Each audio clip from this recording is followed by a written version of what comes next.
Antay ko yung ano eh, behind the scene ng ano eh, Gacho eh. LB yung, ano, Joker din pala eh. LRT safety. Okay, bibigyan ko na kayo ng brief. Bakit bigla silang dumami nung nasa bata ako? yung finished product, parang simple lang no, parang binidyon lang diretso. Pero tignan nyo yung proseso, grabe. Grabe yung proseso na yan. May ganun talaga no? Sa atin. Sa atin, meron din. Screenshot lang sa cellphone. Pero minsan sa ibang ano, drawing na talaga, dinidrawing na nila. Sa atin kasi pag okay na. Nag-practice din no? Pag sa atin, pag Sa atin lang, nag-search lang sa Google, execute na lang. Nag-practice din si Flogio. Pero mag-makeup talaga, no?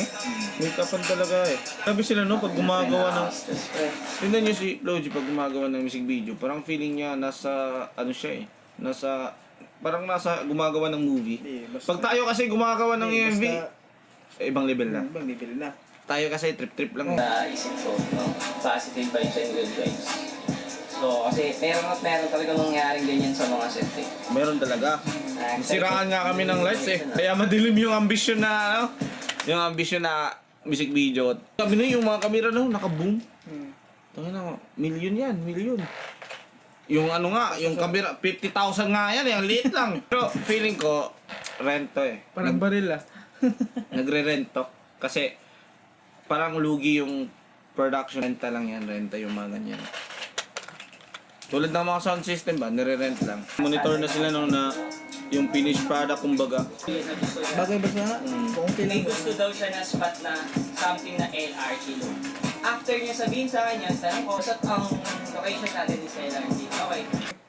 Parang first time din na gumawa ng MV sa trend eh. LRT, no? Kung mapapansin nyo dito sa location namin, delikado. High voltage kasi yung mga pwedeng location na mapili namin eh. Mga naka-apat kami na meeting with LRT, no? With all the departments, safe. 6:30, pero last 2 sequence na lang kami. So far, ko kaya namin i-beat yung time kahit delay kami nag-start and all delay interest lahat. Parang hindi pagod yung director eh. May photography din sila. Oh. So, sa pag-ilaw, medyo mahirap yun kasi naka-diagram na yung mga ilaw kung paano yung motion, time and motion ng ilaw. Sobrang solid yung support din ng aperture and yun. Hintayin niyo yung music video na 24/7. Medyo nawa sa loob ng LRT Depot. Nakapagod nga yung 1 hour lang eh. 3 hours na shoot.